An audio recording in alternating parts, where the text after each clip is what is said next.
Let's get excited. Let's get excited. I've become just an absolute born-again virgin on this President's Day. Hey, soon it'll be President's Day for you up in Canada too. And something named Joseph Manjack IV. Whoa, that guy might be good though. Yeah, maybe. Get yourself a little man jack.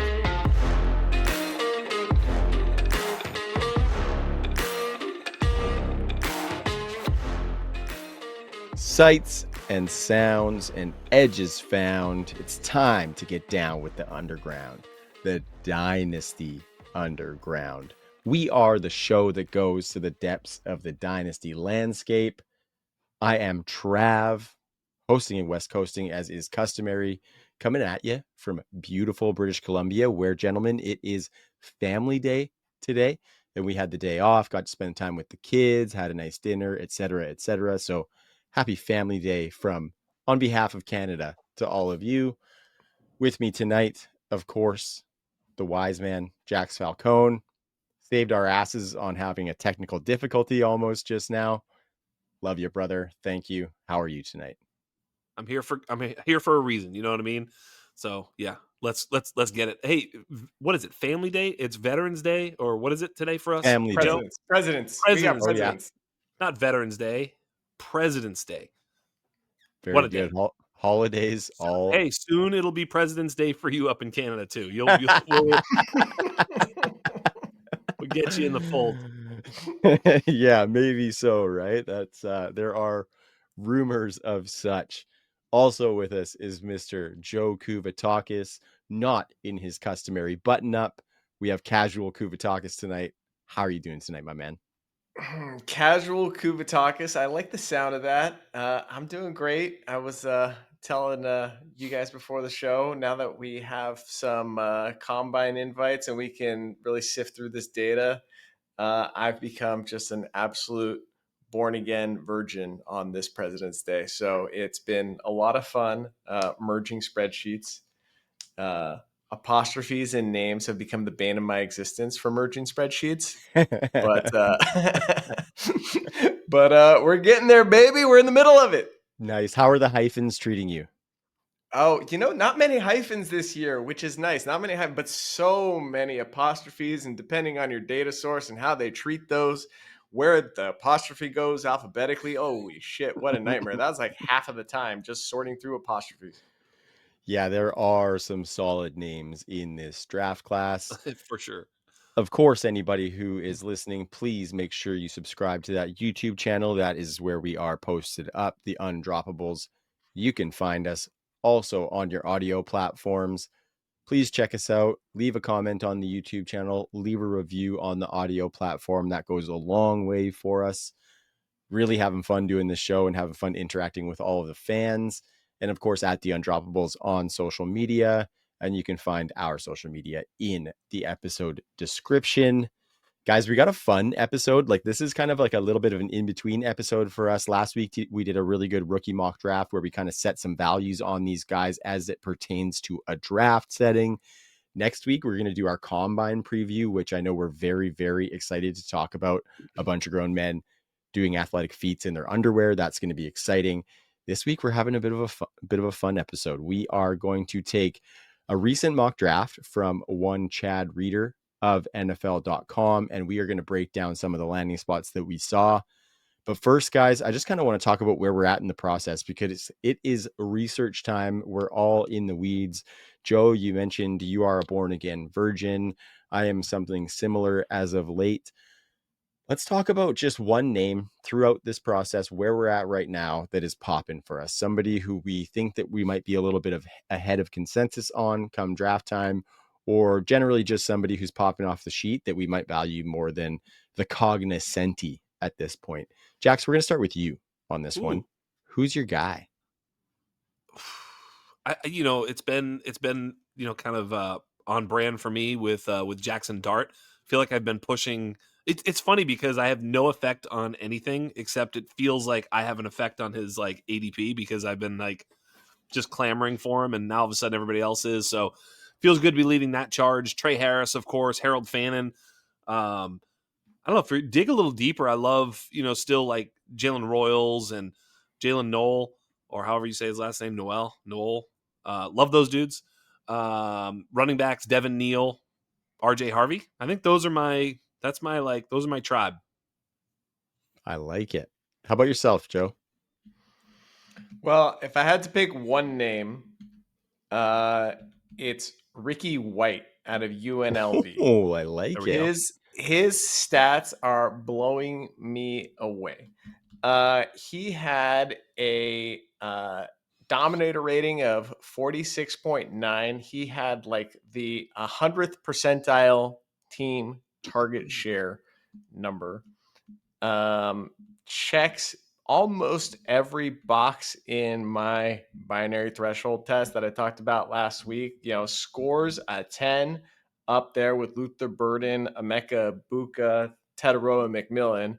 Obviously not as highly touted as a prospect, but he's kind of checking all the boxes for me, and I have no clue who this guy is. So I cannot wait to dig into the film on this guy and get a little deeper into more of the advanced metrics. But I'm excited about Ricky White.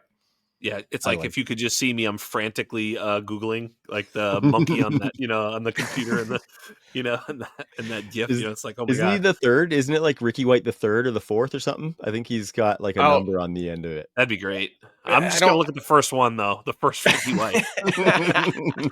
I don't have time for all four, but I'll do this one here. I don't know how many Ricky Whites there are, but this one has got my attention. 16 PPR points per game, a 12.18 A dot, 0.29 targets per route run, 2.69 yards per route run, over 6 yards per reception, over 10, almost 11% first downs per route run. It's just check. Nice. Who the hell are you, Ricky? I can't wait to find out. Yeah, UNLV.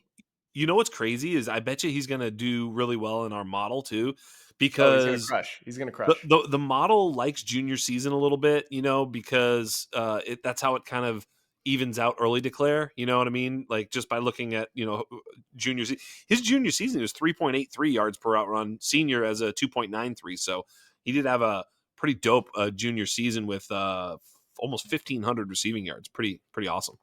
I think Ricky White is the Jacob Cowing that was promised. Yeah. Although he's bigger. He shows here he's bigger. 6'1". Yeah, 6'1", 190. Like, yeah. Pretty interesting. Yeah.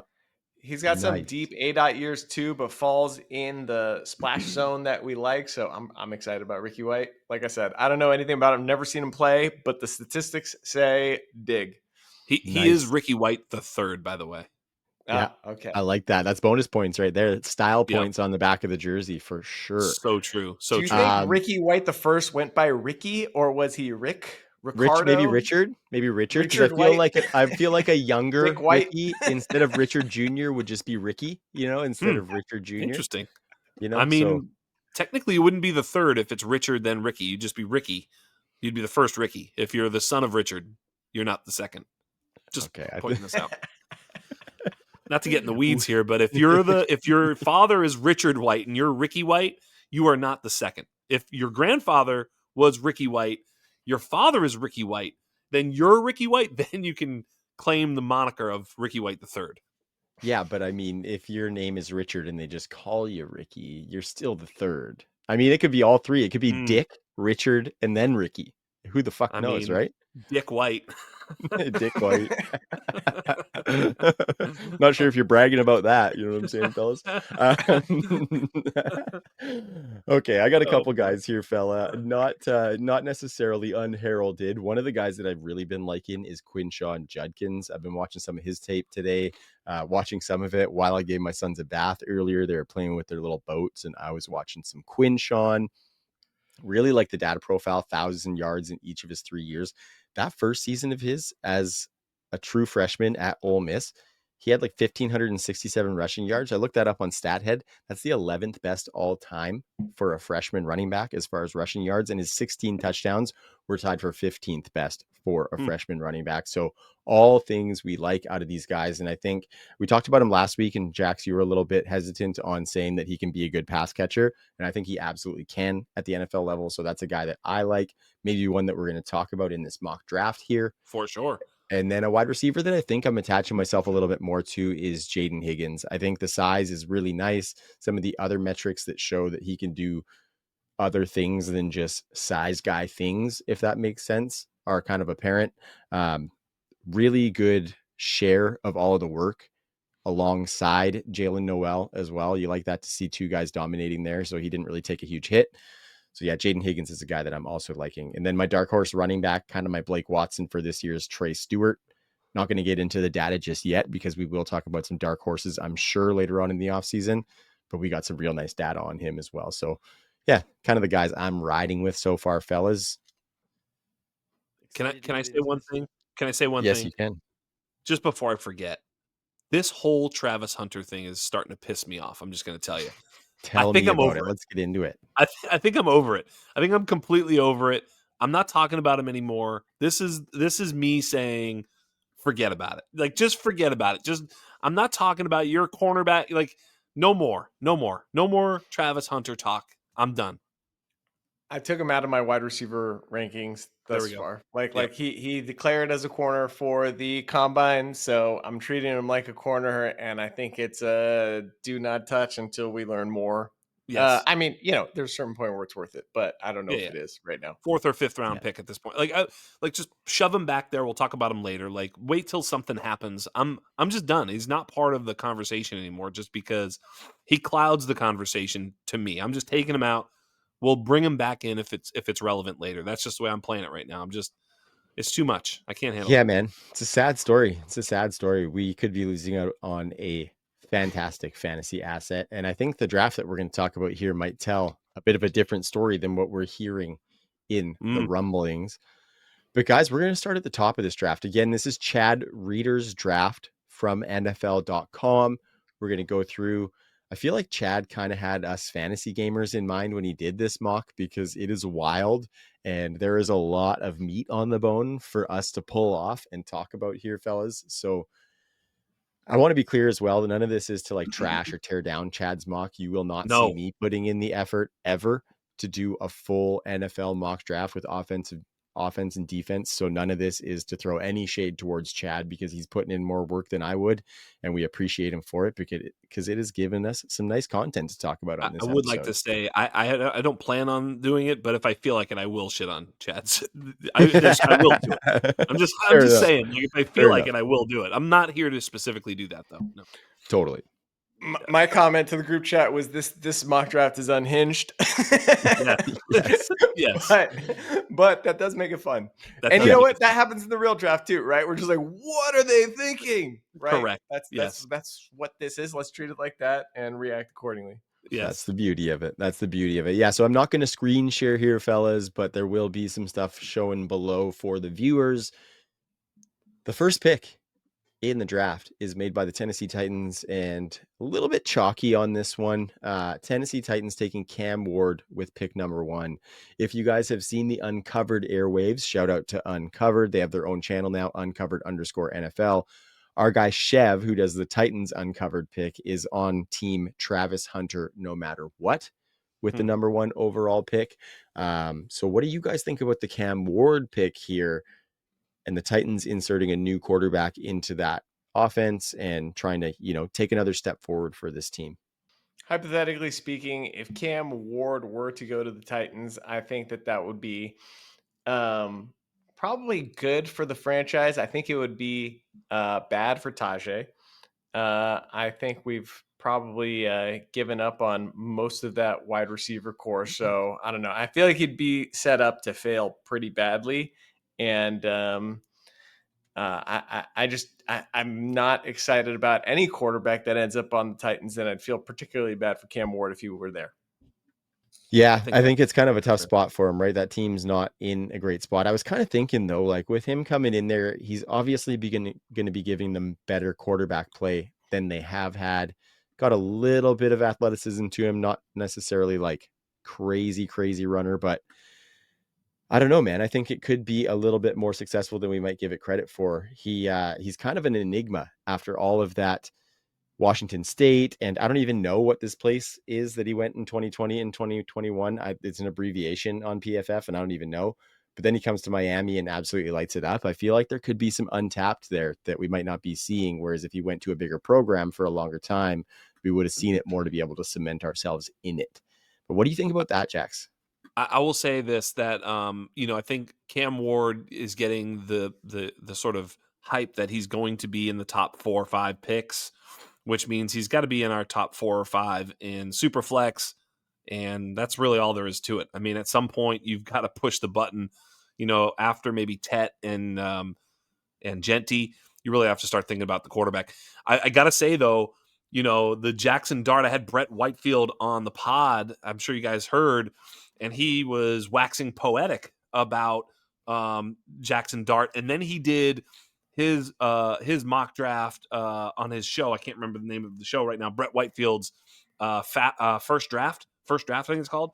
And he was on there with it was one of the guys from PFF. Long story short, he does the mock draft and he takes Jackson Dart first overall in that mock draft. I believe I gave him the headwind, or what's the opposite of the tailwind. I gave him some momentum to make that pick. So very, very cool. Jackson Dart goes a little bit later in this one, doesn't he now? Yes, he does. We got a few more guys to This get through. First Read podcast is the name of the show. Sorry, I couldn't think of the damn name of it. Thanks, man. Great show. Yeah, Great show. Brett Whitefield is the man. Really, really good draft analyst. He Highly did a great recommend job. checking out the content. Highly recommend checking out that episode of Undrafted because it was a good one.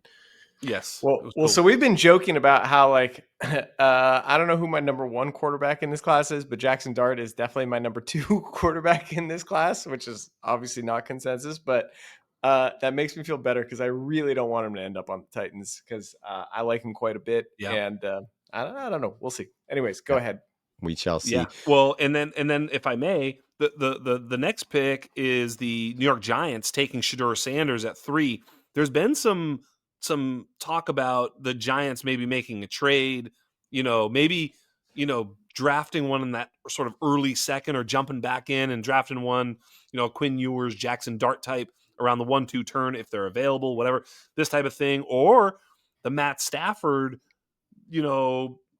trade rumors, I saw that too. Aaron Rodgers stuff. I mean, maybe they go in a totally different direction. I mean, I would like to think whatever the dumbest thing is, Joe Shane might do it. Amen to that, brother. Fly, Eagles, fly, right? But yeah, I think it's going to be an interesting draft to see what they do because on this board, Abdul Carter is sitting there. Of course, you skipped over the second pick, and I don't think we need to spend any time on him. That was Travis Hunter, but we told the people what we're doing with him right now. So Shedeur Sanders in New York, I actually think if their O-line can get better, of course, I think that can be an okay pick for them. He could be a distributor for that team. I think Malik Neighbors is probably the perfect wide receiver for a quarterback like him who kind of relies on some of that timing.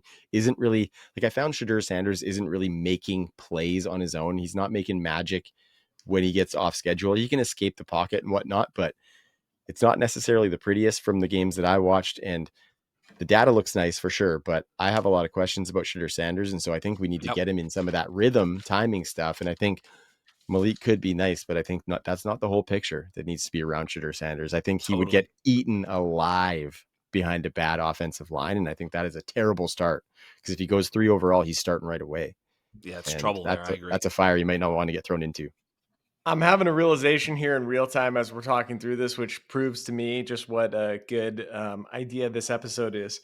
But I would be way more comfortable with Shedeur going to Tennessee with Callahan, who coached Joe Burrow, than I am with Cam Ward going to Tennessee. Yeah. And inversely, I'm way more comfortable with Cam Ward in New York with the Giants and Daboll than I am with Shedeur there. So I kind of think that I'm leaning towards Shedeur would probably be the number 1 pick if the Titans are going to stick and pick a QB, because Shedeur is a better analog to Burrow, which is something Callahan's used to, whereas Ward is a better analog to Josh Allen, which is obviously something that Daboll's used to, or Daniel Jones, or whatever the case may be, something in between, hopefully.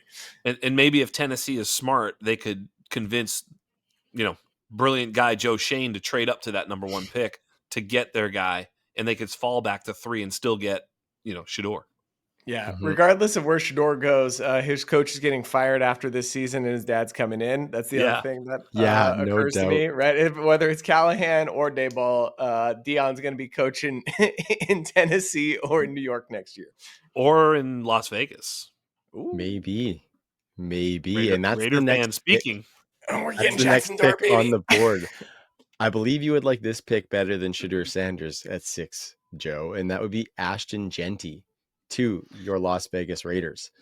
Would this pick immediately turn this franchise around? Like we saw what Saquon Barkley did to the Eagles, obviously much better roster to come into, but a running back with this kind of talent who can take over a game the way that Ashton Genty projects to, can he do that for the Raiders? And Joe, since it's your team, I'm going to give you the floor, baby. Absolutely. Well, this would be a dream come true because last year, for the first time in as long as I can remember, we did the right thing and we took the best player on the board in Brock Bowers, right? We Mhm. didn't try and draft a position in need. We took the best player on the board.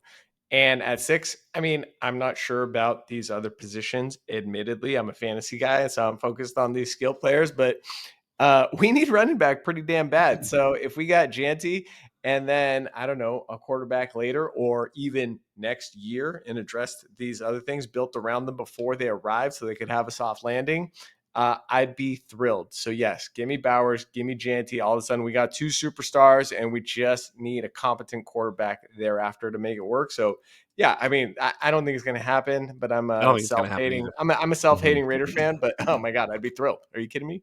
Yeah. Yeah, I agree. It doesn't happen. This wouldn't change the Janty 1.01 conversation with those 2 quarterbacks landing where they're at, and Genty landing in the Raiders. Right? He's still the 101 for you guys. No, I think so too. The volume that he would eat along with the efficiency that he would add to it would just be wild. Him and Yeah. Bowers would be an amazing tandem. Amazing. Yeah, they need a quarterback though. They would need a quarterback, but I think we saw Brock Bowers do it without quarterback play this year, and Yeah. Ashton Genty just needs a guy who can hand the fucking ball off, right? So I think it's pretty solid. It's this bad. I want Aaron Rodgers at this point. Like, give Yeah. me Aaron Rodgers, and God, please let Jackson Dart fall to the second round and just get a year under his belt behind Andy Rodgers. Dalton, man. That's my dream scenario. Yeah. Yeah. Andy Dalton for a season. Why not? It's not crazy. I've heard Yeah. crazier things. Totally. We've seen worse starting quarterbacks open a season for their team. Pick number 9 is the next offensive player for us With fantasy the heads, Saints. guys. Yeah. It's the Saints. They go marching in and they select Tyler Warren, tight end from Penn State. Really, really nice pick. I saw a tweet today from Scott Barrett, guys, where he said that Tyler Warren's 2024 was the most yards from scrimmage by a Power 5 conference tight end of all time. I think Wow. what he was doing was kind of highlighting, of course, the strength of this tight end class. But Tyler Warren is that. Talked about him last week. I took him at the 106 of our Superflex tight end premium draft. I think the Saints are kind of like a middling landing spot, but they're kind of dying for other target soakers around Chris Olave, so I wouldn't necessarily hate it. I think the hope is that he comes in. Hold on. You mean around Shaheed? Sorry, Rashid Shaheed. right. Sorry. Fuck are you Yes, the talking wide about? receiver one. But I Yes. think like those 3 guys together can play really complementary roles to each other. And I think the hope is Tyler Warren comes in and just commands targets as a hog and is able to be that on the field on all 3 downs tight end. So I don't mind the pick necessarily, but what do you guys think? It's not a crazy pick. We've seen a lot of Tet McMillan at 9, which I think makes a I little don't less hate sense, that I either. guess. I don't Yeah, hate that but I actually. actually, because we've seen so much of Tyler Warren going to the Colts, that's been the happily mocked spot. I Mhm. think he's going to go before the Colts pick. So if the Colts want him, they might have to trade up.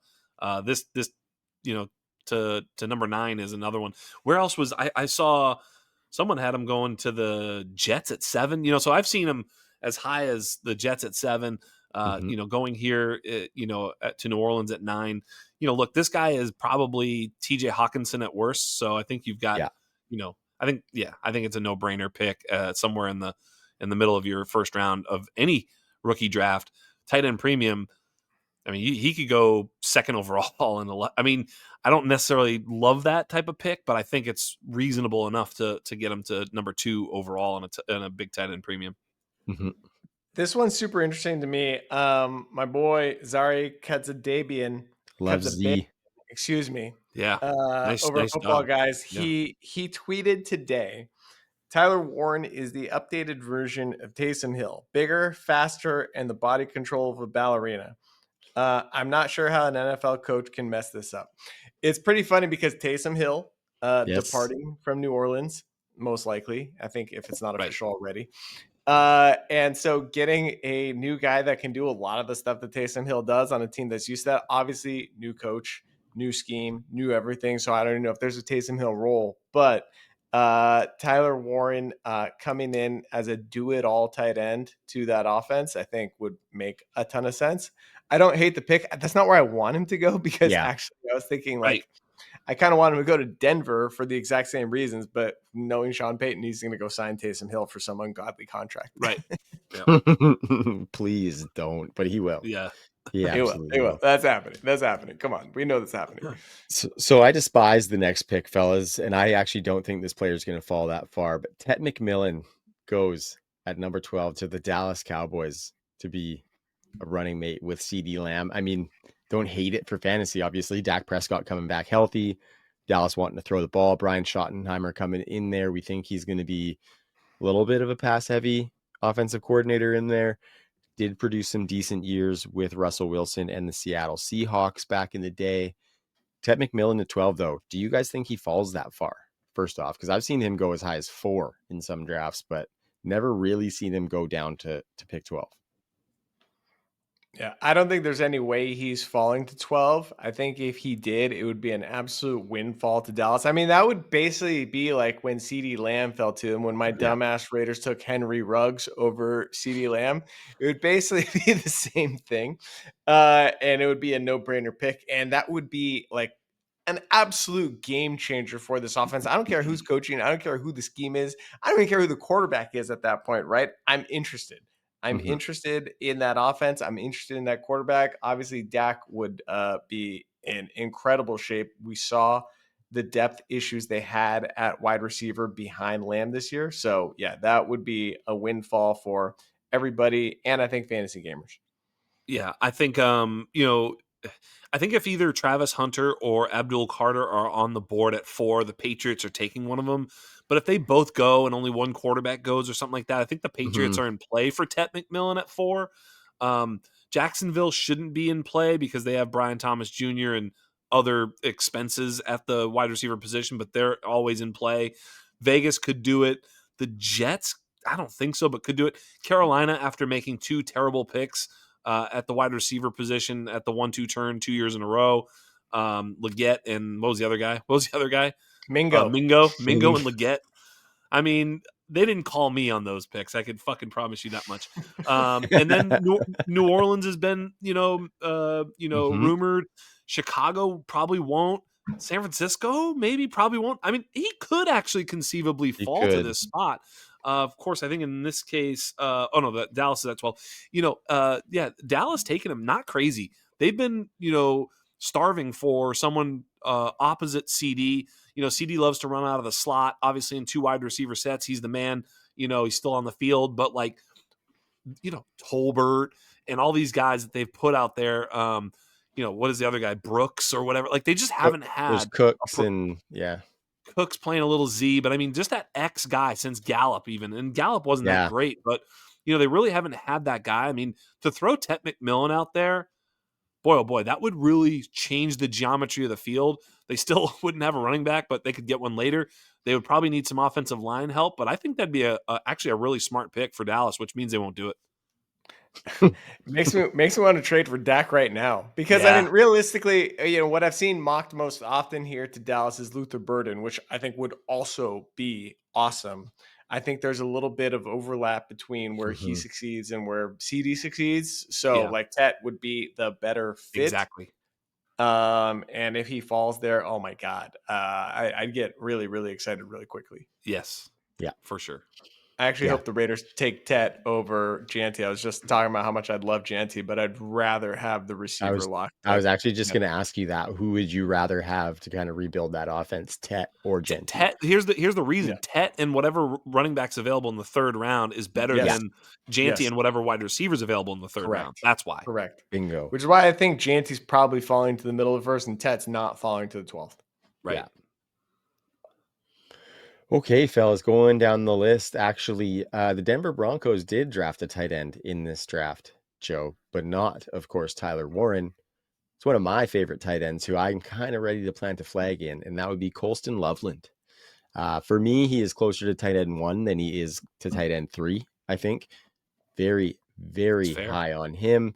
I like the pick at Denver. That would do nothing to dissuade me from that take, I think, because Sean Payton has a massive history of tight ends producing to massive levels. So I would be all for this pick in Denver. I think that's a nice piece for Bo Nix alongside Cortland Sutton, maybe Troy Franklin, because we know this is a Troy Franklin house.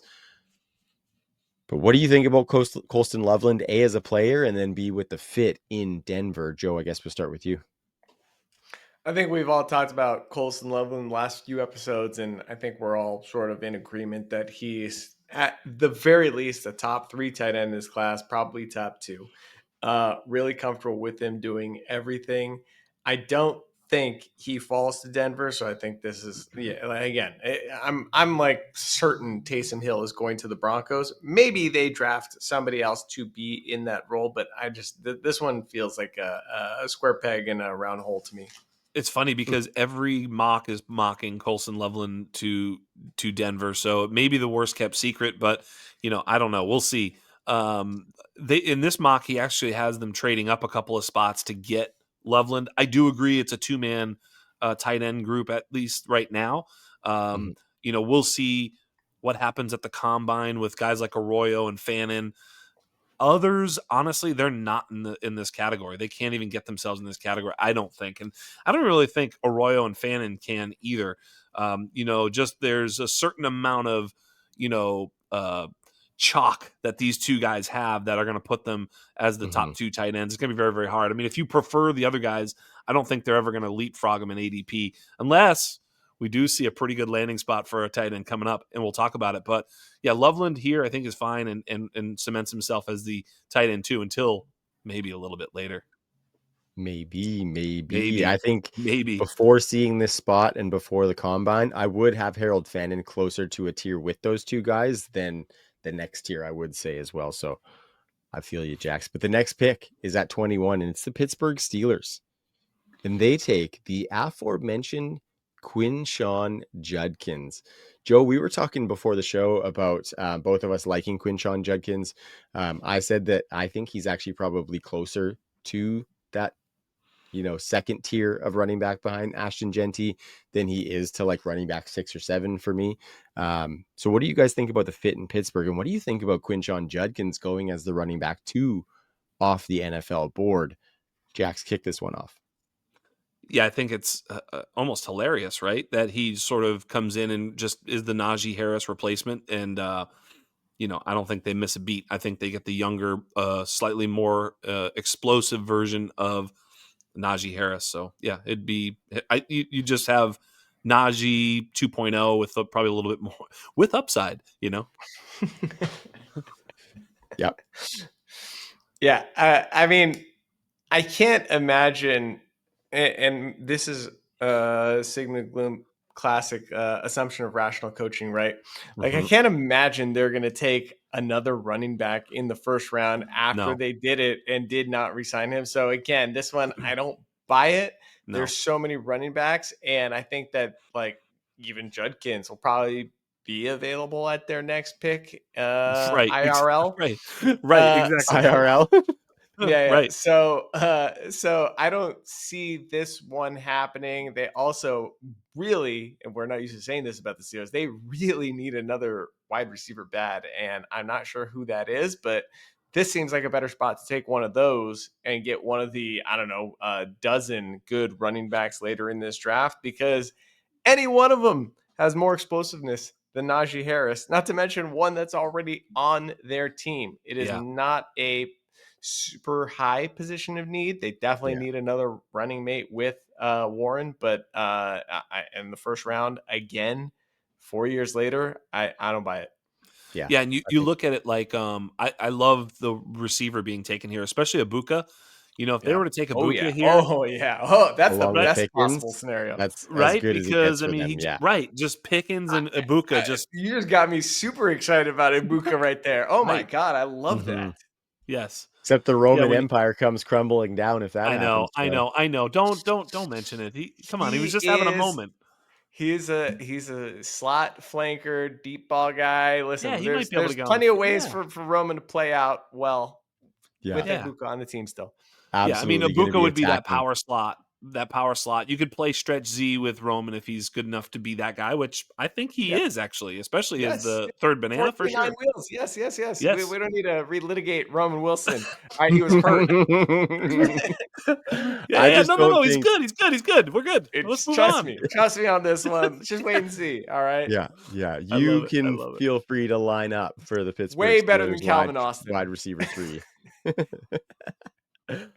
Okay. Let's keep it rolling. Before you get too steamed on Roman Wilson again. Goes all the way down to pick 26, the Los Angeles Rams. Your boy, Joe, Luther Burden the third. He also has a 3 at the end of his name. So style points there on the back of the jersey, potentially. A Los Angeles Rams jersey at that. Jax, what's your stance on that fit there with the Rams and Puka? Potentially no Cooper Kupp. Tutu and Demarcus Robinson, I believe, are free agents. So going to need some pass catches. Yeah, I think it's pretty cool. I think for those listening at home, they're like, wait. What happened to the Chargers? They didn't take anybody? They didn't take a wide receiver? They didn't take a running back? They didn't do anything fun? No, he just has the Chargers just whiffing on the skill position, which we would want, them to maybe consider, a guy like Burden, maybe, although I don't think he necessarily is a style fit. I mean, they may be more of a second round and third round skill position opportunity. But I've yeah, seen anyways, Loveland. But he's gone in Yes. this case. Yeah, Yeah. Loveland, obviously, they would just Yes. fucking smash that home. Jim They Harbaugh might would, yeah. they might trade up for Loveland. That's actually in the cards, I think. like that really, too. truly in the cards. Like, I was gonna say that earlier. If we're talking about a trade up for Loveland, I think it would be. Well, I was actually thinking the other LA team. Excuse me, not the Rams. I was thinking the Chargers. Sorry, I got Yeah, mixed that's up what here. Jax. that's That's what what we're we're talking talking about. about. Is the Yeah. Oh Chargers. yeah. Okay. Yeah. But of course the Rams do nab Luther Burden to go along with Puka Nacua. I think there's obviously Cooper Kupp being gone. There's definitely some room in the slot there, of course, now. And I'm going to be talking with Heath Cummings tomorrow on my show about Matt Stafford and Cooper Kupp. Like, is Stafford coming back? Like, please, Matt Stafford, come back again. Like, if Yeah. this were the case and you get Puka, Stafford, and Burden, I kind of like this a lot, don't you guys? Yes. My take is this, though. The Rams have struck gold late with wide receivers, both in Cup. I can't remember what round Cup went in, but I want to say he was a third round I think pick. he's a I think third that's round right. pick. Yep. Yeah. And then Puka in the 5th. 5th round. I think the Rams found somebody they liked already, like we were saying at the Senior Bowl. Or after the Senior Bowl, I think because that's when Cup's announcement came out right afterwards, right? I think they found somebody they liked already, and I'm guessing if they're a senior, they're going later in the draft. Yeah. So I bet you they're a player for, like, I don't know, Besh Yeah. or like Noel or one of those guys. I don't see the Rams firing on wide receiver right here. I think they've got other holes to fill. So it's funny. I'm shitting on all these picks. I disagree with all of them, but I don't see wide receiver in the cards here in the first round. When's the last time the Rams took a wide receiver in the first round? When's the last time McVay took a wide receiver in the first round? Is there an example? Yeah, I don't and they think there really is. need to fix that offensive line too. So I mean, Yeah. this is the sweet spot for offensive linemen. I would imagine that's the route they'd go, but nonetheless, it would be fun. I think Burden, I wonder where he's going to land because he's got a pretty wide range of outcomes as to where he could get drafted. I think he's capable of going closer to the top 10 or falling out of the first round, and neither would surprise me. So I think he could really land anywhere. It's going to be a team that says, we want what he brings to the table, and we're willing to do what it takes to make it work, right? Because he's not a plug and play, right? He's a Yeah. guy that needs a little bit of manufactured stuff, like needs to be in the slot, or at least that's what we're being told, right? I mean, that's kind of what I think is the case. So, I mean, if I that think it that is is. the case, yeah, I think that is, I was yeah. I was watching him this morning, and like he's really nice at getting open on crossers and kind of short routes where he's moving in or he's breaking out. But when he's trying to go downfield, it's just like I don't know if he's fast necessarily. I think he's quick. I think he's sudden. I think he's fluid, but I don't know if he's fast. And so I don't know if that's Mm. necessarily going to translate to the NFL level. And I watched like 5 games on Dynasty Nerds. Shout out to them for having nice little cut ups. Watched like 5 games, and I even noticed on like his reverses and his end around stuff. It doesn't seem like I didn't see him break very many, and it seems like he's getting caught by these defenders, and he's not really able to shake them. So I have a little bit of concern about Luther Burden, to be completely honest, because I don't think he is extra versatile. And if I'm taking a guy that high in the draft, I want a Bingo. lot more versatility than I'm getting from him, especially if I'm looking at the fantasy draft as well. If I'm going to have to take him in that like top 6, top 7 in my fantasy draft, I want to know that he's going to bring a lot more versatility, especially when we're looking at before the combine right now. So, And that's Joe, why I know that's why you he like, might fall. That's why he yeah, might fall. I mean, you can see why he'd go earlier, and you can see why he would fall. You can see the polarization. We understand mhm, who he is as a player, and that's what's so tantalizing is like, you see the upside, but you also sort of feel the trap door right beneath your feet. yeah, I will say he doesn't feel like a McVay guy, No, right? Does not feel no, like his actually, no, type. no. So again, I'm pulling this draft apart at the seams, but I do think he goes earlier than this, but I don't think he goes to someone like Sean McVay. It's just not his type of guy. fair Cardinals, point. Yes, I like that. Ooh, I like that too. Yep, I like that too. Next pick, Cardinals. Yeah, Eagles trading up from 32 with the Baltimore Ravens. no chance this Take happens. Emeka Egbuka from Oh, Ohio State.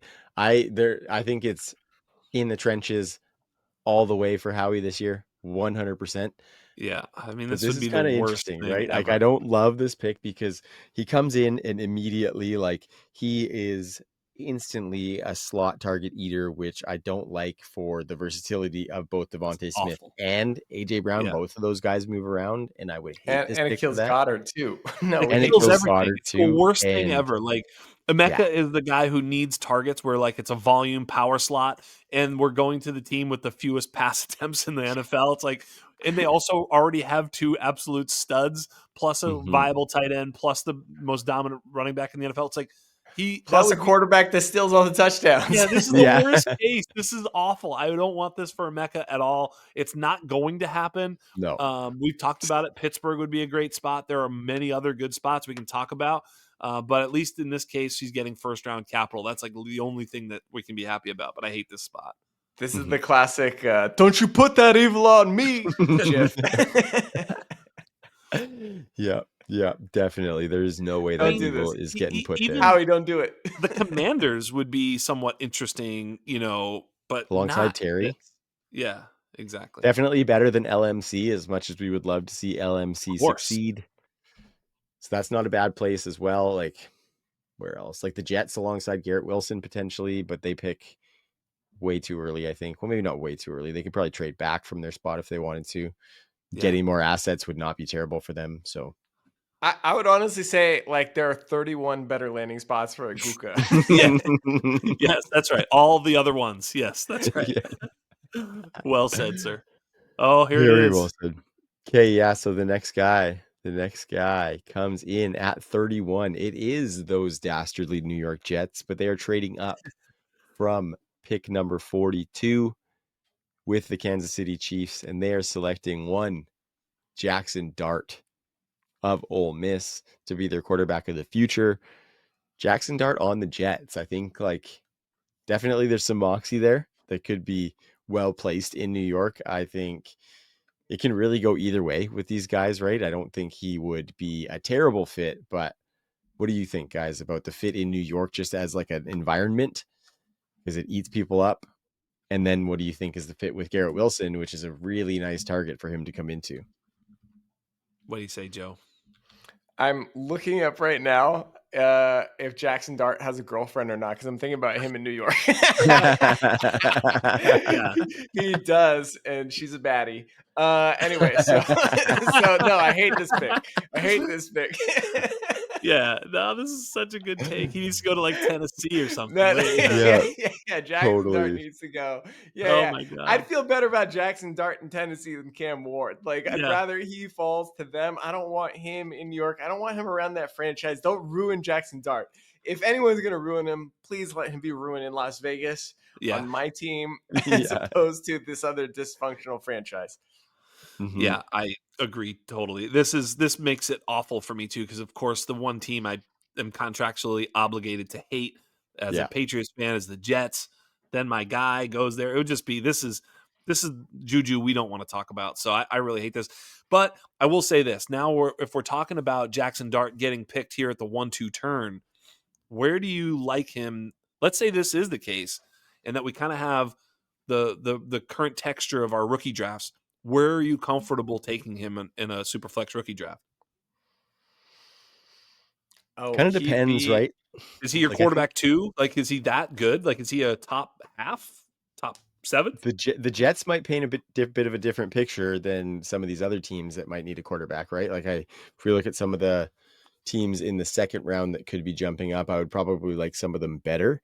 But I think I would probably treat him not far off of what I was treating Penix as after last year's draft, right? Like we thought Penix was going to sit for most of the season, but we obviously saw him come in. So his kind of path is accelerated a little bit. I think Jackson Dart wouldn't have to necessarily sit behind somebody. Maybe he would, but I think we might just expect his road to be a little bit more bumpy depending on the team that he goes with, because Penix is coming into a nice situation, right? So that's Put kind of it my this take way: on it. I'm drafting him ahead of Emeka Ekbuka yeah, in yeah. this situation.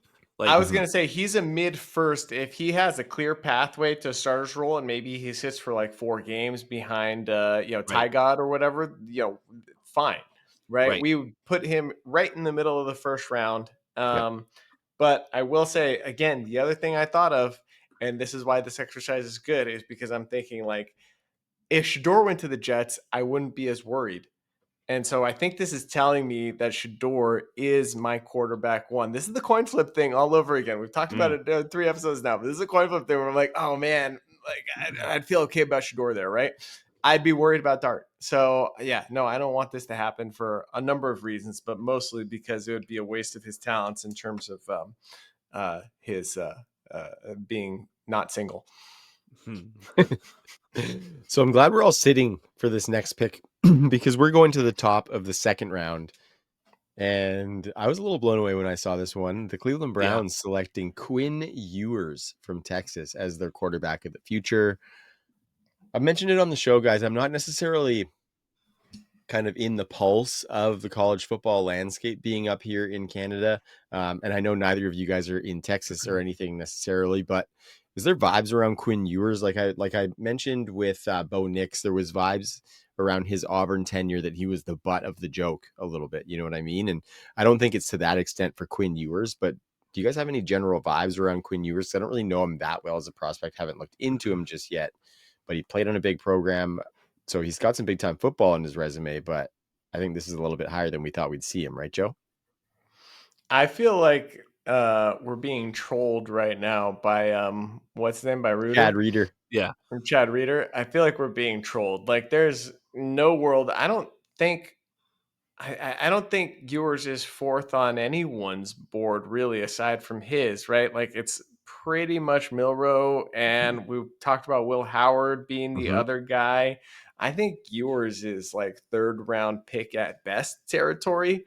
So this feels wrong. But if any team were dumb enough to do this, I guess it could be the Browns.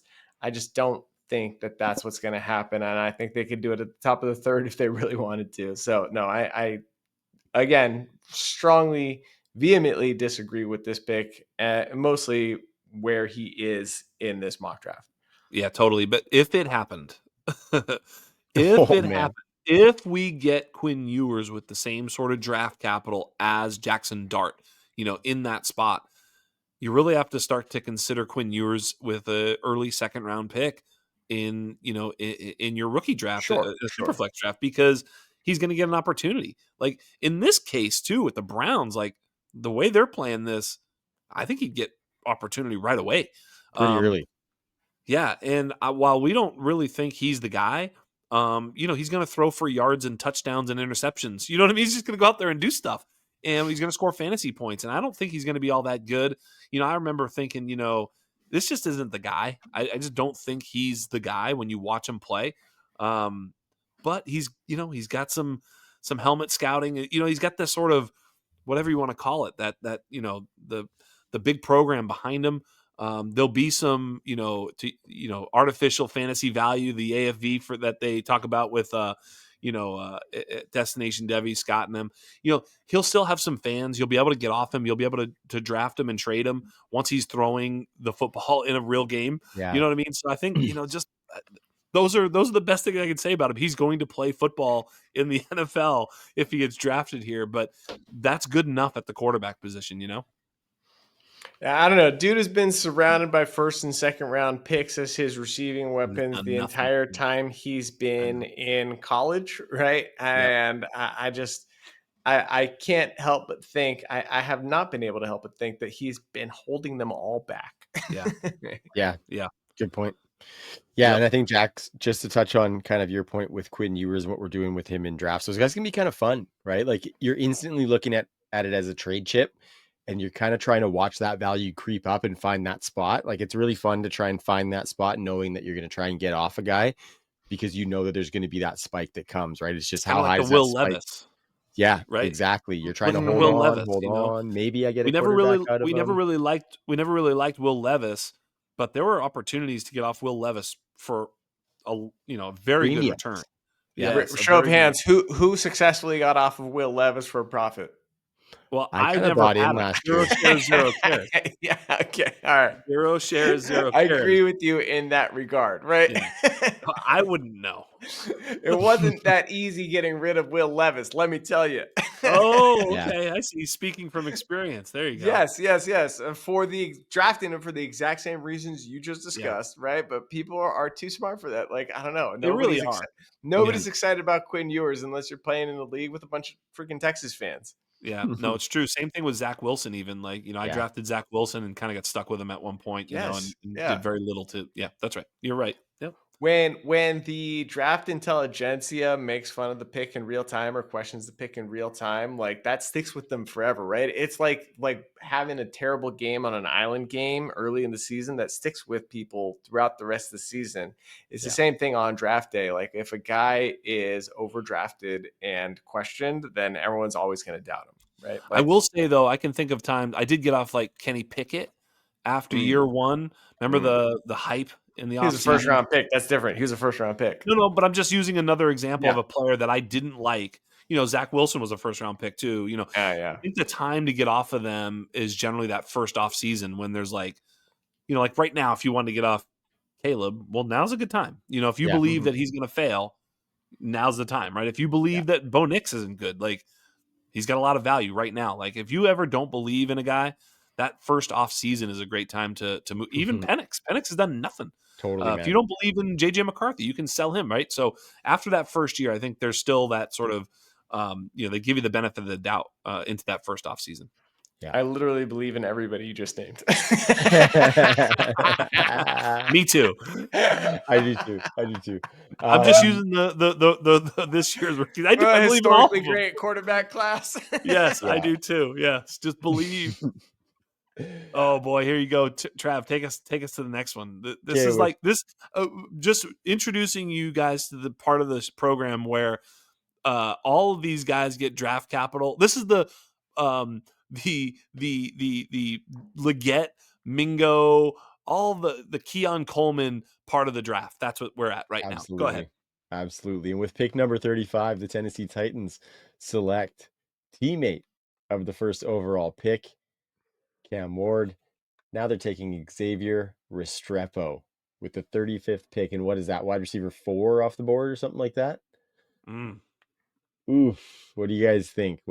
I haven't done too much of a dig on Restrepo. Bit of a compiler, bit of a volume eater at Miami. Was there for a while. He's kind of old, isn't he? What do you got, Joe? This pick is an absolute outrage. Right. Which means it'll happen. No, Yeah. I can't imagine. Like again, I this is know. another one where it's like if they wanted to pair the quarterback with his binky, they could get it for him in the 3rd round. They could probably get it for him in the 4th round. So this pick is an Right. outrage, right? Yes. On my binary threshold test, Restrepo scores a 5. So that's like, I don't know, very low down the list. I mean, there's Yeah. like, I don't know, 20 something guys that score higher than him on that front. Not to mention, he did not impress at the Senior Bowl. Stocky guy, looks a little slower and not as impressive IRL. Yeah. And so, yeah, he's just late breakout age. Dominator rating is not impressive. There's just nothing about his profile that gets me excited outside of his targets per route run and yards per route run, which are solid numbers, but everything else says probably avoid. Yeah. Avoid. Yeah. Next. Absolutely. Let's keep her rolling through the 2nd round. Pick number 37, the Las Vegas Raiders, Joe. Go with somebody who I haven't watched the tape on yet, but I feel has a very questionable data profile, and that would be Matthew Golden of the University of Texas. It's a body in there, but what's your take on Golden? I know you got some numbers in front of you, most likely. What do you think about him in the fit with your Raiders? So I just talked about Restrepo being good at 2 categories: targets per route run and yards per route run. Those are 2 key categories, and Matthew Golden is falling short on both of them after starting his career in Houston, then transferring to Texas. Breakout age of 20.1, so not terrible. But yeah, his PPR points per game over the course of his career was 12.9, so that's fine. Although those Houston years don't get weighted as heavily. Pretty good yak, pretty good targeted QB rating, and decent A dot. So I think I guess he wins in the area of the field that you want him to. But I'm not excited about it at all. Actually, he is in red on my big board as a dude who's going to get overdrafted and is not worth the hype. He is perfectly in that Mingo zone, just like Jax was talking about. He's Perfectly in that, hurts me to say, Xavier Legette role, who we haven't completely given Yeah. up on, but like this is the 1-2 turn guy that you stay with, the Coleman role.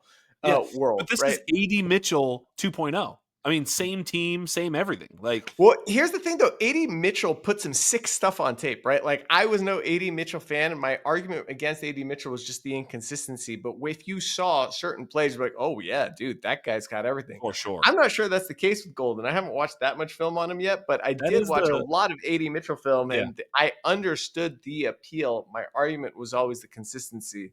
This Right. guy, I don't think has that, nor the statistical profile. I'm not really sure where this is coming from, but I am out at this price. Like he's the guy that I'm sure the model is going to scream, stay away, Yes. even if he gets the draft capital, right? Yes. Especially if he gets a draft capital, right? Yeah. Because Yeah. he'll be overdrafted.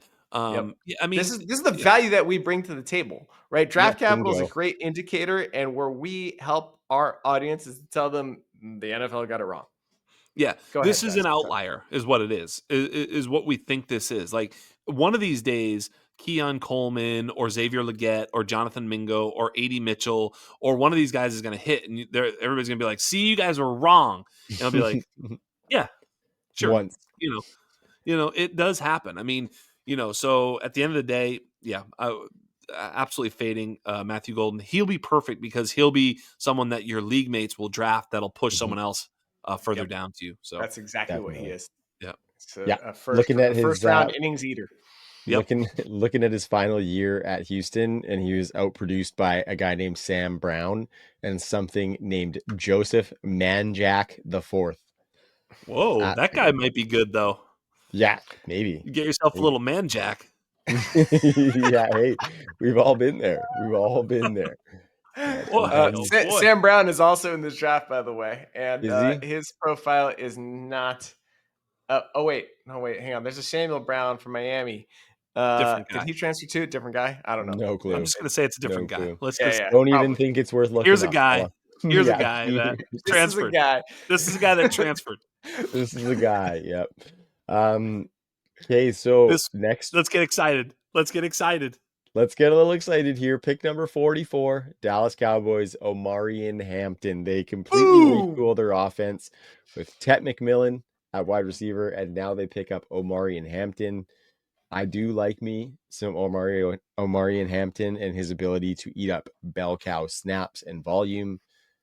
What do you think, Jax? You were excited, so fire away on your thoughts with the fit in Dallas.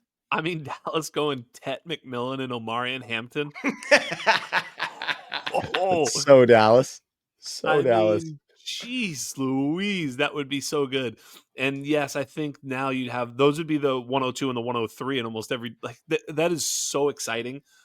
So yeah, Omari and Hampton easy RB2 at this point, unless something Yep. else crazy happens. I think we might hear another one.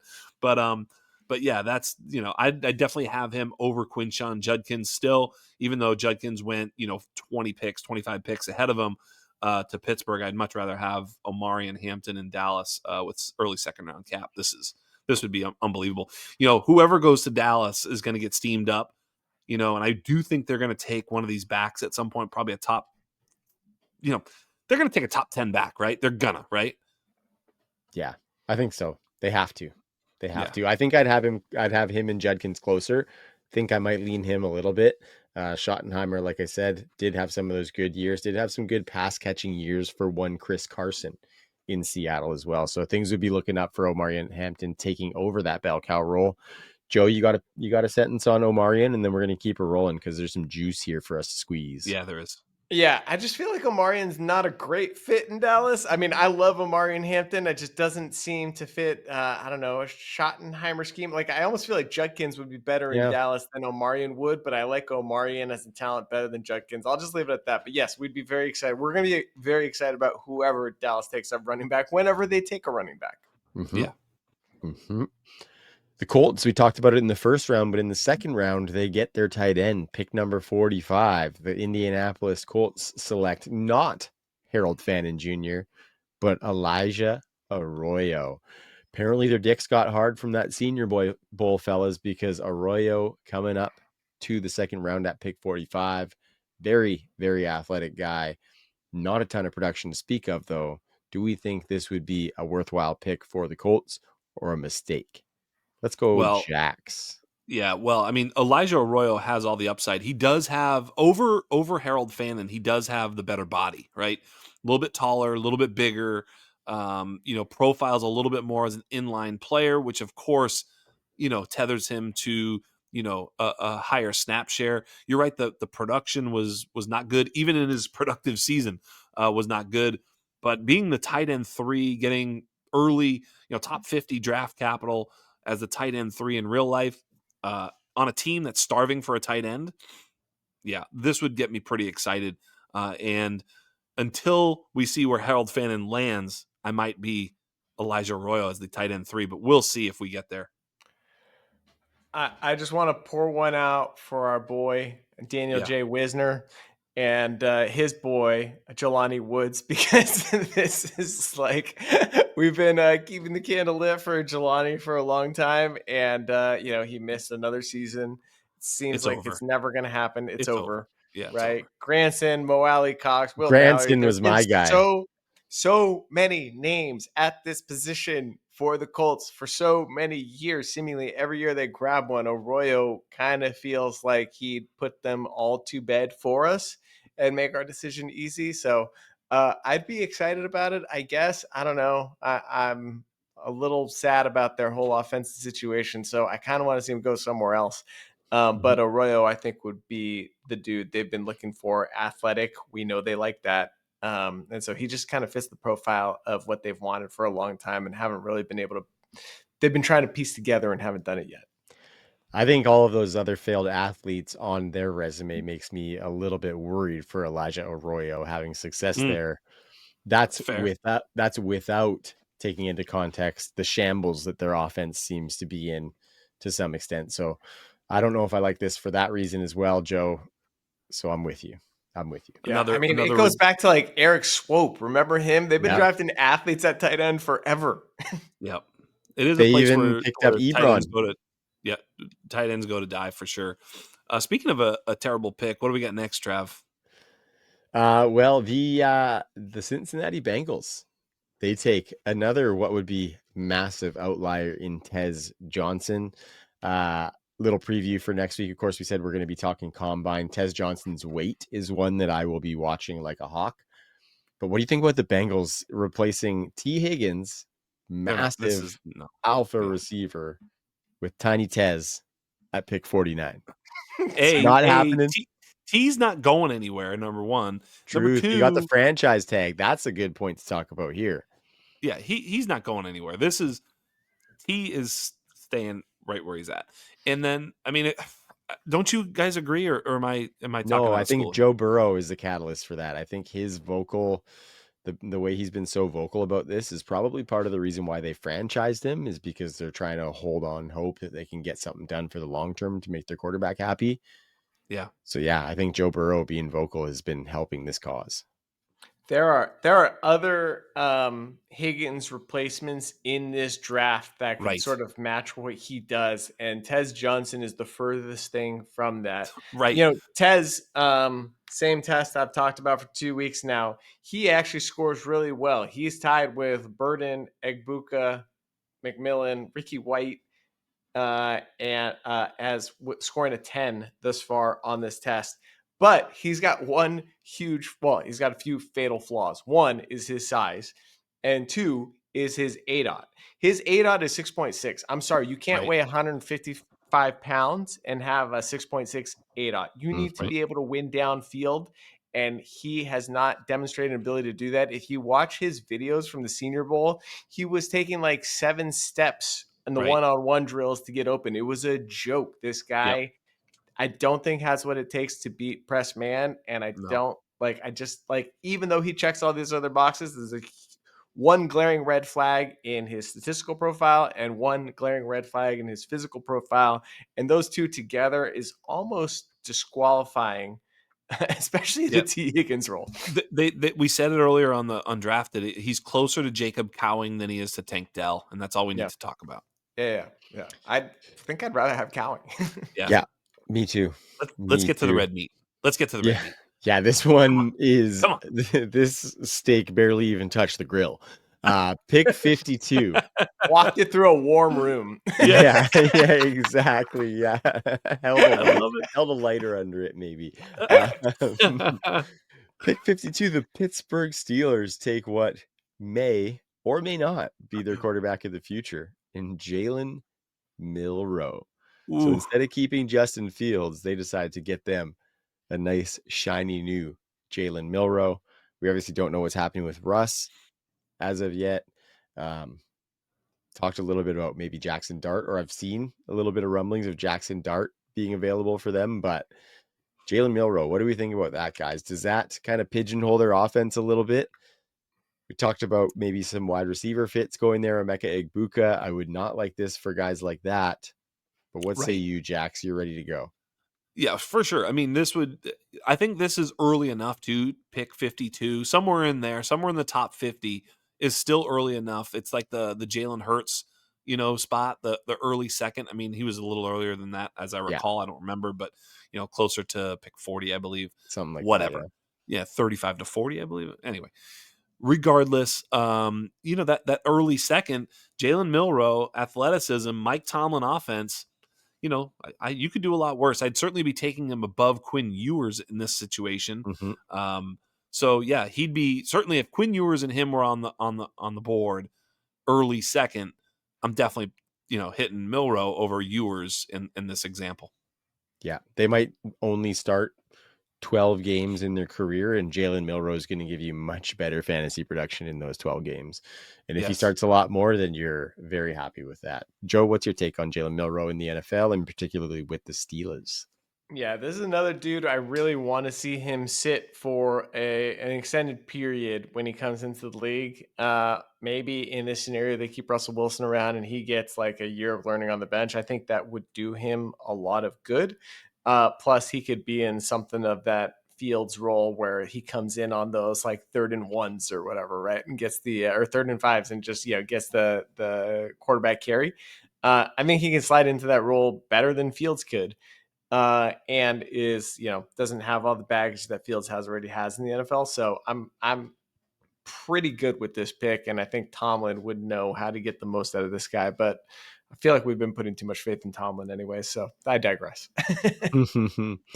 2 more in the second round, guys, and then we're going to do a little rapid fire for the third round, because I'll be honest, this is a rare opportunity for us to keep the length of one of our episodes nice and tidy. So we're going to finish off these last 2 second round guys, and then we're each going to give a pick that we like, or maybe a real puzzler from the third round, just something that stands out. But pick number 62 in the second round to the Buffalo Bills is one Jack Betch, please. Yes. I took a little heat on Twitter, boys, when I posted our rosters from last week's mock draft, because I took Jack Besh with the final pick of the second round. Obviously, that was a little bit earlier than we thought he might go, but would this pick at the back of the second round put him in that realm for you, Jax, or would you still be a little bit cautious? No, the more I hear about Besh, the more I like. He's not analytically awful, and I think Joe can speak to that a little bit. But yeah, I'm liking everything I'm hearing about him as a player, a person, and everything else. I think he immediately is a better player than Keon Coleman in that offense, believe it or not. So yeah, I think that's yeah. I mean, I think he's immediately useful in fantasy with potential upside at this pick with Buffalo. Yep. I think my biggest problem with the Bill, I love the draft position. I think my biggest problem with the Bills landing spot is it's more redundancy, right? It's this slot flanker for a team that needs an X receiver so bad. So I think we'd be having the same conversation. So I like the slot. I am excited about the prospect. I think he might be the guy the Rams are taking to an earlier conversation. I like the player. I hate the landing spot. I really hope he doesn't end up on the Bills, because that'd just be the same sea of sameness. I didn't mean for all that alliteration, but it happened. It happens. I like it. Yeah, Jack Besh definitely on the Cooper Cup spectrum, if you know what I mean.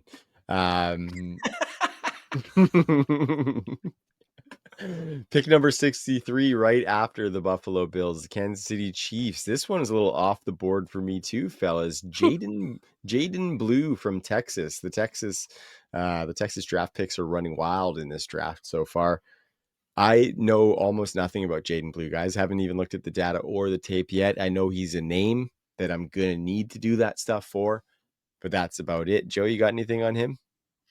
Dude, most of what I've seen of Jaden Blue is from watching Texas film last year when I was looking at Brooks tape. And I was like, oh, who's this Jaden Blue guy? He's pretty good, right? But I haven't actually done a deep dive on Jaden Blue this year. And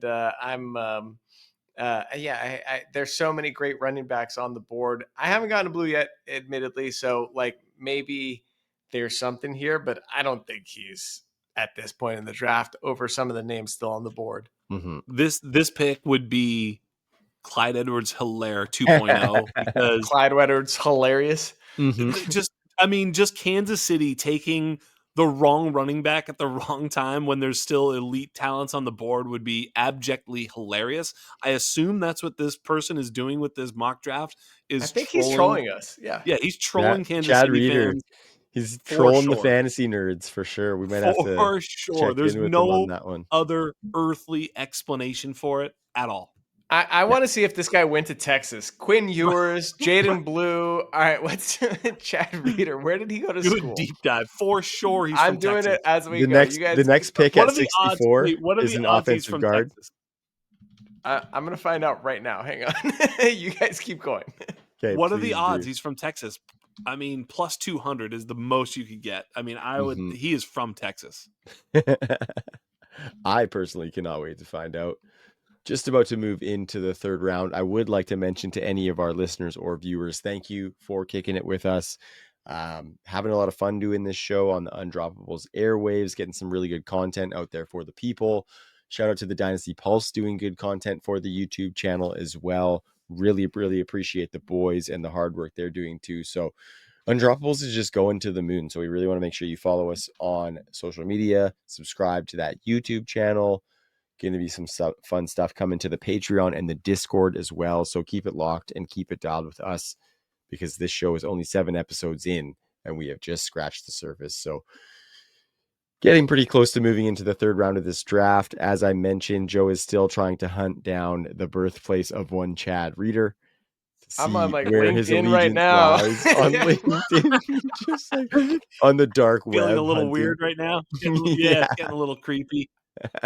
Like, oh, all right. Well, this is kind of feeling a little strange. I didn't want to. Yeah, I just want to know where you went to school, pal.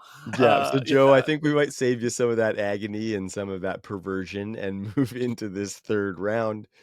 Looking for some offensive players, there's guys. some Yeah, Jax, why don't you take it away? there's better players that there's better players that went in this third round than in the second round in a lot of instances. I mean, Caleb Johnson, 72 to the Bears. Again, that's Love that. fine. I'm still taking him.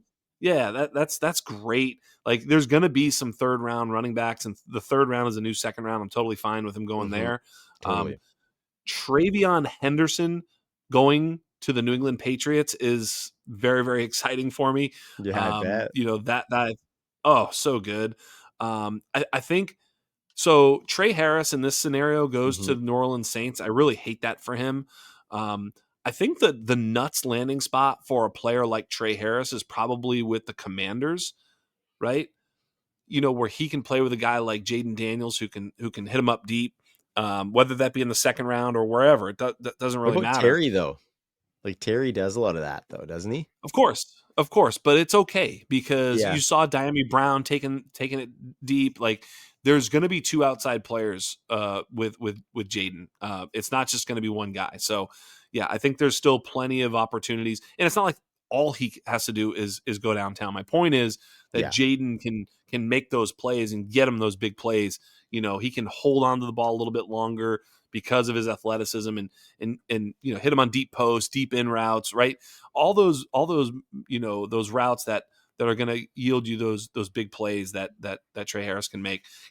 Any of those guys. I mean, if it's Matthew Golden that you like, I mean, I'd still love to see early draft capital to Washington. I'm not sure what else. The other nuts landing spot. I don't mean to steal all your thunder here, Joe, but Harold Fannin Jr. to Cincinnati. Wow, that is really, really that's pure. That's Um, excellent. yeah, that's pure. All right, so I'll be honest, I was zoned out for half of that. I confirmed he went to the University of Wisconsin, Eau Claire. It's not even like the No, University of Wisconsin. It's the that's a University. misprint. That's a Yeah, misprint. yeah, yeah. It's a damn And then shame. he got his master's at Wisconsin Madison. So Also not a a misprint. Texas guy. Yeah, no, The that's not. LinkedIn was the correct route to go, though. NFL analyst. I don't think there's another one. So, No. anyways, I'm sorry. I missed the question. Thanks for clearing up the unasked question. We had to know. We had to know. We're What? talking about these third round picks. Yeah, Jack's Who we finished like the on best or what? Jack's yeah, finished just on Harold Fannin. stuff that Talk stuck about him. out to you. Yeah. All right. So Harold Fannin, obviously very exciting. I will say I hate Isaiah Bond Oh, for similar reasons to why I hate Matthew Golden, right? They have him going to the Patriots. awful. Jackson, I know you don't like that. That does actually jibe with what the Patriots do, which is always get the Draft wrong bad receiver, wide right? receivers. Yes, Yeah, exactly. yeah, exactly. So Bond, for similar reasons to Golden, we don't need to get into it, is analytically #not good. Yep. Trey Harris to the Saints would honestly make me pretty sad Yep. because they've got two good wide receivers already, and I want to see Trey Harris, on the Raiders, but on any team that needs like A two. a good wide receiver, right? And he, Yeah. I think, can be an X. I think he can play a lot of different positions. He can win in a lot of different formations. From what I have watched on his film, I mean, dude, they play like 10, 12 yards off of this guy. We've talked about his statistics a lot. He's the one wide receiver whose film I did dig into because I couldn't wait. I couldn't help myself. I needed to see what this dude looked like, and I love it. Yeah. Caleb Johnson to the Bears, man, that's pretty dope, honestly. I think he would put Swift to bed pretty quickly. Yep. At the very least, he'd put Yeah. Roschon to bed first year. He's better than both of them, though. So Yep. I'm excited about him wherever he goes. I think he's Exactly. got the talent profile to rise to the top. Would be a great fit in Dallas. Travion falling to 77 is a little bit surprising, just like Caleb, right? But we saw some of these other running backs in this draft go way earlier than expected, like, Blue and others. So I'm sure you'd be jacked about that, Loved Jax. it. I mentioned it while you were Googling, while you were stalking one of the NFL employees. Yeah. And also, hey, how about Trevor Etienne to Jacksonville is stupid With his hilarious. brother. That's so So dumb. This ridiculous. is the So dumbest pick. It's so ridiculous. You dumb. can't even do that. You can't even do that. If you're doing a mock, you just have to move on. But the Yeah. next two Can you picks imagine are trying to trade Trevor Etienne to somebody, making him yes, think it's Travis? Like, I would pull that scale. I would Mhm. draft him just for the purpose of tricking people. yes, Yeah. absolutely. And then it becomes the Gasol situation where it ends up being better than the other one. Yeah. Right? You're like, shit. I tried to fool you and I trade you Mark Gasol. This sucks. He's awesome. So Man. anyway, Get into those um, next two, Jax. the next two are cool, right? I love Dylan Gabriel in Miami, right? Yeah. Like there's one thing about Dylan Gabriel is there's zero upside, but he's like just awesome. Like he's just a Yeah. really solid football player, great decision maker, a ton of reps at the college level. He's as NFL ready as he'll ever be, right? So like he just get in there, take reps. He's left-handed. He can play right behind Tua, sort of small stature, similar to Tua. Like I think that's great. I love that. And then we've heard a couple of the college football guys, Whitefield, Thor. They all kind of like Kyle McCord just a little bit, like not a ton, but just a little bit. And if you're gonna have some toolsy big fella who can throw the ball pretty well, probably a good spot for him to fall as the sort of potential Matt Stafford replacement, Yeah. where he can just sort of learn, sit back. Maybe he's good, maybe he isn't. He probably isn't, but it's a good spot for him. So I love those two picks where you can get a little bit of upside at the quarterback position. You'd love to see some landing spots like that for Mhm. players like this. Two of the This best Jalen, offensive environments for quarterbacks. And yeah, that next pick that you're going to talk about, Joe, Yeah. Jalen Royals to Baltimore. Tell me about it. yeah, that makes me physically ill and Yep. angry. Don't do that to Jalen Royals. He's going in the second round. Like, I Yeah. mean, guys, I don't know if you looked at just last year's data, and I know there's a longer data pool to look at, but um, guys that were drafted in the third round or later last year in a much deeper wide receiver class than this one is, there's exactly one that we're excited about, and it's Jalen McMillan. And Yep. the only other guy that went after that was an undrafted guy out of Holy Booker. Cross that we've talked about a couple of times. Yeah. So like it's bad. You don't want these guys to fall to the third round. This is probably like a bigger conversation, game theory conversation about this wide receiver class, but like Yes. I don't know if you all want to have that now, but I've got some No. takes. No, No, I not think yet. that's right. Not yet. No, hey, listen. Listen, I'm going to be asking. That's one of the questions I have on the show sheet for for Heath Cummings. I'm doing his show in the morning. He's doing my show after. I'm going to ask him that question about the sort of spot where you have to stop drafting these wide receivers.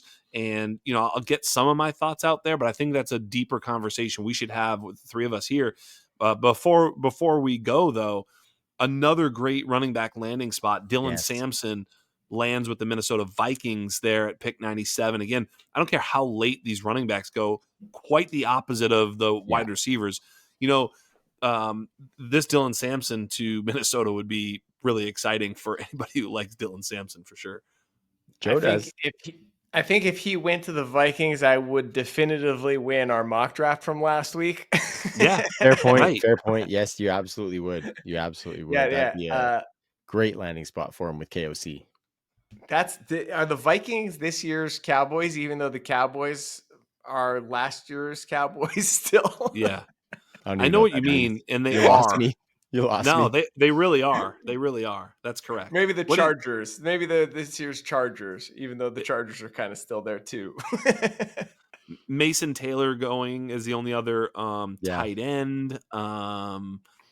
Yeah, kind of chalky with the tight ends. I was surprised. Let me see if there's anybody that didn't get drafted. Alec Iamanor didn't go. Yeah, that's ridiculous. And Higgins, boys, thank you Higgins for and Jalen mentioning. Noel didn't go either. Thank you for mentioning Alec Iamanor, guys, because should I get out my gross comp or should I wait till we talk about him? I No, think I'm who gonna else? wait. I think I'm gonna wait. Show us. I think I'm No, gonna do wait. it. Tell us. Well, it's just kind of like when I was watching him, very raw, big, athletic, strong, physical. I like that about him, but not like I don't know. He doesn't make a lot of the plays that a guy physical like that should make. Like I think it creates him having to make a lot of difficult catches, which makes people think that he's a fantastic wide receiver. But I think for me, it's because he just doesn't really separate, and he has to because he's big and he doesn't separate. And so, what it kind of made me think, and considering the hat that I'm wearing, considering the helmet that Alec Ayamanor wears, I kind of get Oh, shades of former Stanford Cardinal JJ Arcega-Whiteside. yeah. I I Whoa. knew know you were that's gonna do the helmet extra, scout thing. It's extra, so extra good. gross. Not just a It's helmet so scout good. thing, No, but but it's true. It's he's true. kind of a catch and fall down wide receiver too. Like his yards after the catch Yeah. per reception sucks. His production got worse. And even JJ Arcega-Whiteside's production got better from year 3 to year 4, whereas Ayamanor's got worse. And I don't know. I think he's going to be one of those guys that gets steamed up because of the athletic big body thing. Really good run blocker. Like you see him run blocking and he is trying to run guys out the opposite end zone. He's not just trying to get in their way.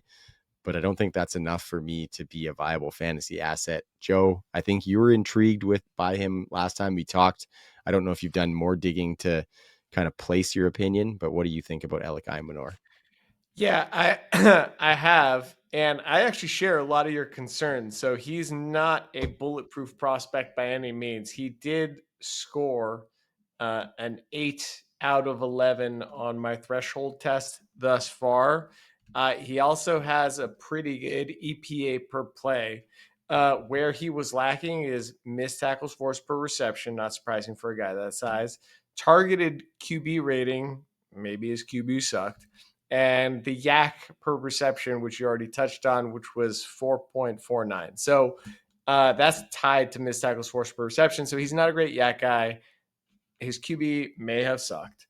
But he checks a lot of other boxes and he has like a really good dominator rating. So I'm not like, this is one where I'm going to let draft capital decide. Mm-hmm.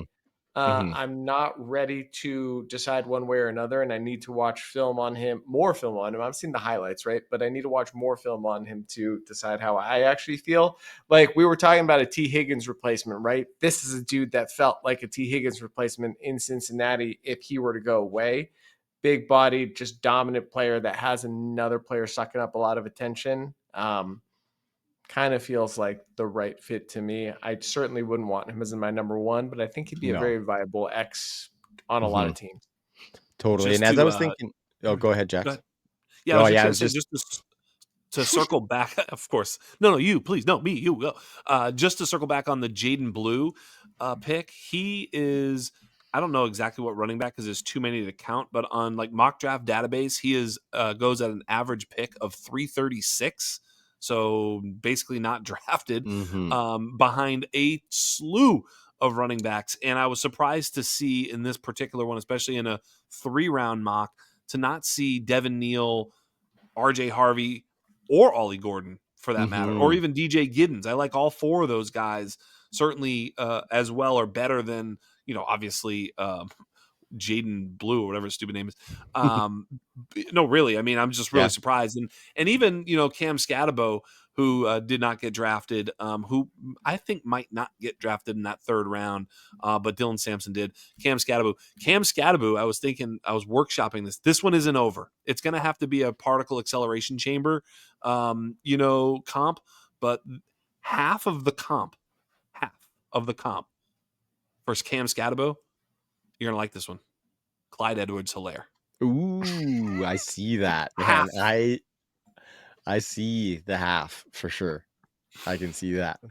Wow. You Glowing guys love it. comps on this episode, eh? Glowing You guys comps love on that this one, don't you? episode for these guys. I don't know. What's the other half? That's the only thing. It's like it's a Franken monster of Cam Scatabo is We'll find half. it. We're not going to force it. Yes.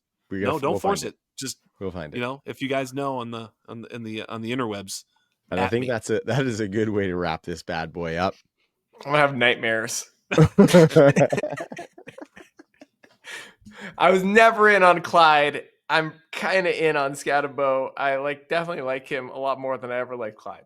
He's like Clyde Edwards-Helaire, but with tackle breaking. Mm-hmm. I love the but with that's great. Yeah. Yeah. All right, fellas. So that is a wrap on us analyzing the landing spots from Chad Reeder, Texas alums, mock draft 1.0. Of course, we confirmed that despite what the internet says, he is from Texas, judging by all of the Correct. Texas picks that went way too high. That was a fun exercise, boys. I think it was nice to do a little bit of kind of a fun let our hair down show before we start diving into our combine preview next week, which is awesome and pivotal in the process as we lead up to the draft, and finding where these guys are landing. The combine is just the next milestone, and we're going to give you wraparound coverage with a combine preview and definitely some combine recap content here on the Dynasty Underground. Keep it dialed, subscribe to that YouTube channel, The Undroppables, and find us on all those other platforms. Of course, I am Trav. That is Jax. That is Joe. We will be back next week. Thanks for listening. Peace.